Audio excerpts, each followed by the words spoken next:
He estado mucho en medios de comunicación y se ha estado comentando constantemente acerca de la ley de extinción de dominio. Desde mi punto de vista, de alguna manera sin conocer a fondo realmente lo que se trabajó en la extinción de dominio.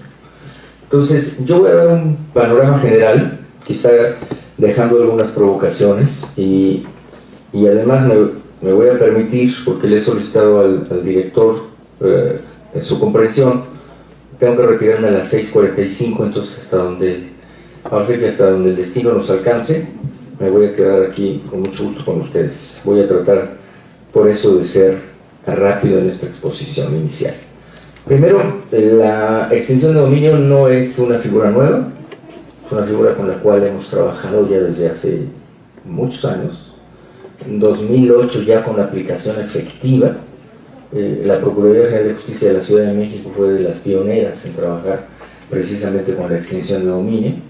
Debe haber más o menos 300 o poco más de 300 juicios en la Procuraduría de Justicia de la Ciudad de México, muchos de ellos que todavía están esperando sentencia, pero por ahí de 160, 170, 180 que tienen una sentencia ya ejecutoria. Porcentajes de efectividad. En esto tampoco es que todo lo que inicias es declarado ya pérdida del dominio. Hay un juicio, hay una participación de la autoridad judicial y más o menos el porcentaje de efectividad en la experiencia que tuvimos está en el orden de 70-30. 70 a favor, 30 que se declara la improcedencia. No obstante de tener un tramo muy avanzado, voy a platicarles algunos casos muy concretos. Luego, la extinción de dominio, pues, permite esto, tener claro que es una acción independiente de la acción penal, es una acción que se tramita por cuerda independiente, una acción civil, con un juez de lo civil. ¿Y qué era lo que estaba pasando? Bueno, que si ustedes ven la efectividad en materia federal de extinción de dominio, es muy baja. Yo creo que deben tener máximo, estamos hablando desde 2008 que empezó, quizá tendrán 30 casos o poco más o menos. A lo mejor estoy exagerando, pero es baja la efectividad. ¿Qué sucedía? Bueno, que básicamente se tenía una ley federal con la que trabajaba la Procuraduría General de la República entonces, y las leyes locales, la ley de la Ciudad de México, la ley del Estado de México. En el caso de la Ciudad de México fue sometida también a la revisión de la Suprema Corte de Justicia. Pasó por el análisis de la Suprema Corte de Justicia a fin de poder determinar bien si era constitucional o era inconstitucional. Se empezó a discutir temas que ahora vuelvo a escuchar, como por ejemplo la presunción de inocencia. Pues la presunción de inocencia nada tiene que ver con la extinción de dominio. La presunción de inocencia es en materia penal, la presunción de inocencia no tiene nada que ver con una acción de extinción de dominio. ¿Qué sucedió ahora? Bueno, primero se hizo una reforma constitucional. Y en la reforma constitucional, al 22 constitucional, se agregó o se agregaron al catálogo de delitos nuevos delitos por los que procede la extinción de dominio. Tenemos ahora hechos de corrupción, tenemos encubrimiento, que esto era uno de los puntos claves, porque muchas de las acciones se iniciaban por robo, por ejemplo, y a la hora que llegabas ante el juez decía, pues no, porque la verdad esto no está clasificado así, aunque se haya iniciado por robo, es un encubrimiento, era encubrimiento por receptación, y bueno, pues se declaraba improcedente la extinción de dominio. Ahora tenemos encubrimiento ya en el 22, delitos cometidos por servidores públicos y delitos en materia de hidrocarburos petrolíferos y petroquímicos. Me parece que este último va a ser toral para el gobierno federal para tener efectividad en el combate a lo que se conoce como el huachicol. Trataré de poner un ejemplo de manera rápida. Bueno, entonces se estructura la reforma constitucional, esto es publicado, y de ahí deriva la obligación de tener una ley. ¿Qué tipo de ley es la que tenemos ahora? Pues ahora tenemos una ley nacional no es una ley general, es una ley nacional. Quiere decir que tenemos una ley única en materia de extinción de dominio. Y esta ley única en materia de extinción de dominio toma en cuenta, entre otras cosas, esta que es la ley modelo sobre extinción de dominio de Naciones Unidas. Es decir, en la discusión, varios de los grupos que ahí participaron, de los grupos parlamentarios, estuvieron atentos y estuvimos atentos de que se pudiera tener esta noción. Déjenme darles algunas cosas, por ejemplo, que ahora existen. Tenemos un artículo, porque he escuchado mucho también que se habla, ¿y qué va a pasar con los que están rentando una casa? Eso fue lo mismo, el mismo debate. Yo me acuerdo que, siendo procurador, tuve una reunión con la Asociación de Inmobiliarios y ese era el debate. Estoy hablando de 2008, 2009. Otra vez vuelve la misma duda después de todos estos años de aplicación de extinción de dominio. Pero no teníamos este artículo que ahora tenemos, que es el artículo 15, en donde dice: se presumirá la buena fe en la adquisición, destino de bienes para gozar de esta presunción. La parte demandada y la o las personas afectadas, dependiendo de las circunstancias, deberán acreditar suficientemente, y te pone una serie de elementos. Si cumples con esto, pues estás del otro lado. Básicamente es que conste en un documento de fecha cierta, está hablando del bien, en todo el tiempo la ley se refiere al bien, que el bien sea que se pagaron impuestos y contribuciones. Pues pensamos en un arrendamiento, pues debemos tener un contrato de arrendamiento, en un documento que sea de fecha cierta, anterior a la realización del hecho, estar con el pago de impuestos, tener recibos, porque ¿qué sucedía? Que llegaban con contratos de arrendamiento de la papelería y entonces decían que no, pues que no procedía la extinción de dominio porque ahí había un arrendamiento, sin poder acreditar ningún otro extremo. Aquí se habla de poder agregar otros elementos, y eso se vuelve muy importante porque miren, algo que no sucedía antes es que pudieras apersonarte en la primera etapa, que es la etapa de integración, digamos, ante el Ministerio Público. Ahora expresamente te dice que se puede apersonar, que te puedes apersonar, y eso siguiendo el modelo de la Ley de Naciones Unidas. Incluso desde la etapa de preparación pudieras llegar con el Ministerio Público y acreditar, y desde ahí pues frenar cualquier tipo de acción. Se tienen pues estos elementos de manera muy clara. Tenemos un capítulo de garantías procesales. En este capítulo de garantías procesales se establece como obligación contar con asesoría jurídica profesional. Ojo, como obligación, como garantía. No estamos...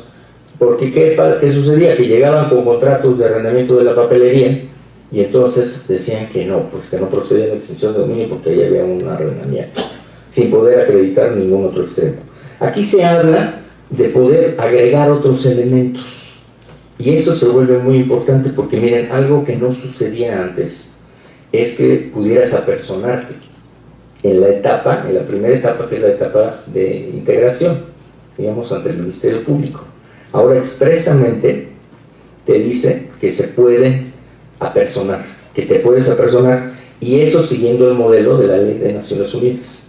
Incluso desde la etapa de preparación pudieras llegar con el Ministerio Público y acreditar, y desde ahí pues frenar cualquier tipo de acción. Se tienen pues estos elementos de manera muy clara. Tenemos un capítulo de garantías procesales. En este capítulo de garantías procesales se establece como obligación contar con asesoría jurídica profesional. Ojo, como obligación, como garantía. No obstante que es una acción civil. O sea, la verdad es que fue más allá de lo que todos los abogados pues sabemos que sucede con las acciones civiles. Y aquí está lo que les decía: conocer inmediatamente después de ejecutada los hechos y fundamentos de la medida cautelar que se decrete antes de iniciado el proceso judicial. Aquí está. Bueno, entonces tenemos garantías procesales, y la ley va dando una serie de etapas, va marcando las etapas. Básicamente son dos: la de preparación del Ministerio Público y la que corresponde al juicio. Diría yo que un tema que ha causado revuelo, que lo tocará Jorge, que lo tocarán mis compañeros y compañeras, es la parte de la venta anticipada. Yo voy a dar mi opinión de la venta anticipada. ¿Por qué se agregó el asunto de la venta anticipada? Primero lo tiene la ley modelo sobre extinción de dominio de Naciones Unidas. Entonces, bueno, pues partimos de la base de que es aceptado por Naciones Unidas. Segundo, lo que pasaba en extinción de dominio es que tenías bienes los cuales no se podían disponer de ninguna manera. Y entonces había que estar guardando carcasas de vehículos, ni siquiera el vehículo completo, carcasas de vehículos, una serie de cosas, instrumentos del delito, y además custodiándolos. Entonces pagabas custodia, administración, todo lo que implica el tener los bienes en esta condición. Para cuando venía la extinción de dominio, algunos de estos bienes, la verdad es que ni siquiera te hubiera convenido asegurarlos, te salió más caro. En materia federal ni se diga, asegurando aviones o asegurando barcos, nada más por lo que pagan por conservarlos, pues les sale muchísimo más caro. Entonces, esto en Colombia, en otros lugares, es lo que manejan como la monetización de los bienes de extinción de dominio. ¿Qué sucede aquí? Bueno, se estableció cuándo procede la venta anticipada. Y entonces te dice aquí que representan un peligro para el medio ambiente, para la salud, que por el transcurso del tiempo puedan sufrir pérdida, merma o deterioro, que su administración o custodia resulten incosteables o causen perjuicios, que se trate de bienes fungibles, que se trate de bienes que sin sufrir deterioro material se deprecien sustancialmente por el paso del tiempo. La obligación que hay es que si aplica la venta anticipada, entonces tendrías que tener este dinero ahí, digamos, en una custodia, en una garantía, y de perder, devolverlo. Y devolver, obviamente, el valor del bien. Entonces, esto nosotros no lo vemos mal. En la parte de los bienes agrícolas, ahí fue toda una discusión. Porque cuando estás hablando de ejidos, pues sería muy delicado que un juez declarara la extinción de dominio y entonces, después, ¿qué pasa con el ejido? Pues lo que se ordenó ahí es que una vez que se declara la extinción de dominio, pase a la autoridad agraria y la autoridad agraria restablezca a la comunidad, a la propiedad social, ese bien, y de ahí se pudiera disponer. Es decir, está pensado precisamente para que esto pudiera operar. Pero más allá, miren, todavía más allá, y conste que así también lo aceptaron en las mesas de discusión la Fiscalía General de la República. Hay una disposición que señala que proceden los daños y perjuicios en la acción de extinción de dominio. Eso no lo teníamos, eso no existía.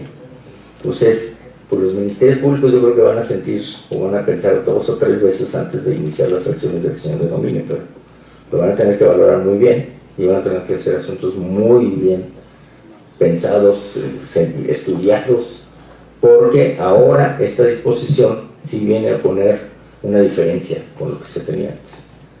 Daños y perjuicios.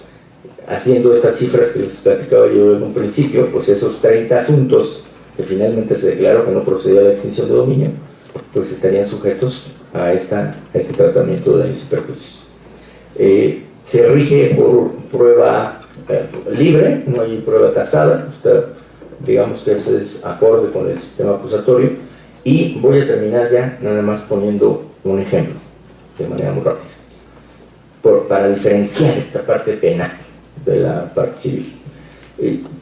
Pensando en un caso de Huachicol, en donde se realizara un operativo por parte de las autoridades de policía, se detiene a una persona, supongamos que era un cuidador, o que era una persona que iba pasando por ahí, se detiene preventivamente, se asegura el inmueble, y entonces lo que nos decían es, y si ese señor resulta inocente, entonces se acabó, no hay extinción de dominio. Y lo que nosotros decimos es, no, aquí opera diferente, porque tú vas a tener una carpeta de investigación que de todas maneras se va a iniciar, porque estás encontrando el lugar donde hay una toma clandestina, donde están los bienes necesarios, los instrumentos, inicias esa carpeta obviamente por pues, el robo de hidrocarburos, ¿no? En la modalidad que corresponda. Tienes una persona que en ese momento está presentada, se investiga, no tiene nada que ver, pero el Ministerio Público investigador considera que los bienes que fueron asegurados pueden ser objeto de extinción de dominio. Le da vista al Ministerio Público especializado, así lo dice la ley, debe ser Ministerio Público especializado. Los jueces no. El juez, si ustedes revisan, será juez competente para extinción de dominio, pero no especializado, porque la carga hubiera sido muy costosa. El Ministerio Público sí, o sea, sí debe de haber fiscalías para extinción de dominio, y de ahí se sigue el procedimiento de extinción de dominio, independientemente de que no tienes ningún detenido. En el ejemplo, pues ya no hay ningún detenido. Va a seguir esa investigación, pero